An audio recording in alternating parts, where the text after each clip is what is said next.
Hari ini, kami ingin memperkenalkan tentang Media Hub, iaitu sebuah platform berasaskan web yang dibangunkan untuk memudahkan dan menyelaraskan pengurusan peralatan multimedia serta tempahan fasiliti di satu tempat.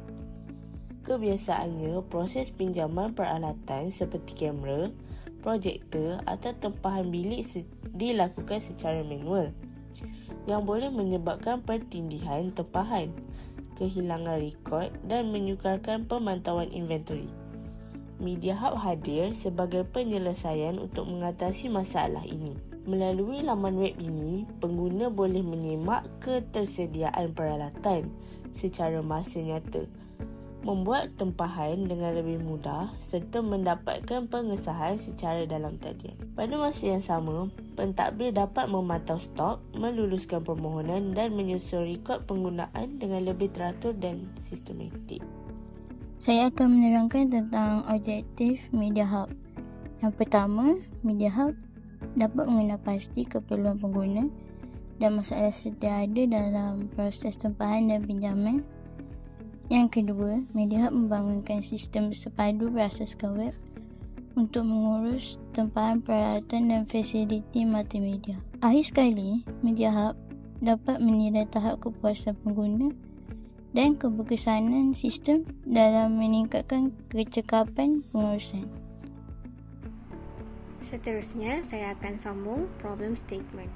Yang pertama adalah manual booking and borrowing process using paper forms. Proses dilakukan secara tradisional dengan borang kertas menyebabkan kerja lambat, tidak efisien dan sukar untuk disema semula. Seterusnya, slow approval and no real-time updates. Pengguna perlu menunggu lama untuk kelulusan kerana tiada sistem automatik yang memberi maklum balas segera mengenai status permohonan. Yang ketiga, lack of centralized record system. Tanpa sistem yang menyimpan semua rekod secara berpusat, mudah berlaku pertindihan tempahan dan kesilapan maklumat. Yang keempat, no digital user guide. Pengguna menghadapi kesukaran untuk menggunakan sistem atau memahami proses kerana tiada manual atau panduan digital yang disediakan. Last sekali, risk of data loss and paper waste.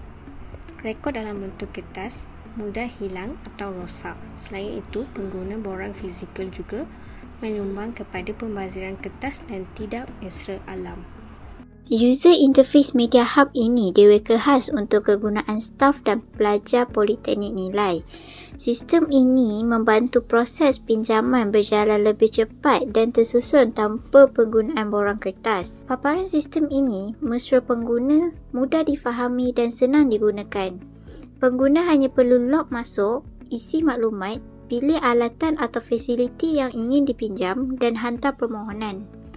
Kalau pengguna tidak pasti cara membuat permohonan, mereka boleh rujuk pada halaman panduan yang telah disediakan.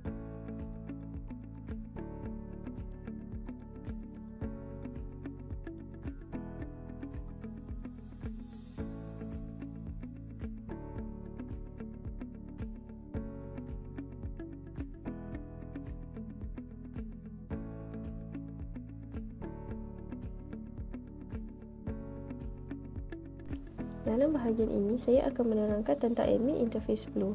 Langkah pertama adalah admin log masuk ke dalam sistem menggunakan akaun yang telah didaftarkan, dan langkah kedua adalah selepas log masuk, admin akan dibawa ke papan pemuka atau dashboard untuk melihat status masa tempahan. Dan langkah ketiga, admin boleh menapis dan mencari permintaan berdasarkan tarikh, jenis peralatan atau nama peminjam bagi memudahkan pengurusan data tempahan. Seterusnya, admin akan melihat maklumat penuh tentang tempahan seperti nama peminjam, tarikh peminjam dan senarai peralatan yang dipohon. Seterusnya, selepas menyimak maklumat tersebut, admin boleh membuat keputusan sama ada untuk meluluskan atau menolak permohonan berdasarkan ketersediaan peralatan dan kesesuaian tarikh. Apabila permohonan diluluskan, pengguna boleh datang untuk mengambil peralatan yang ditempah. Admin akan merekodkan proses pengambilan dalam sistem. Seterusnya, setelah pengguna selesai menggunakan peralatan, mereka akan memulangkannya semula. Admin akan memastikan semua item berada dalam keadaan baik dan dikembalikan sepenuhnya.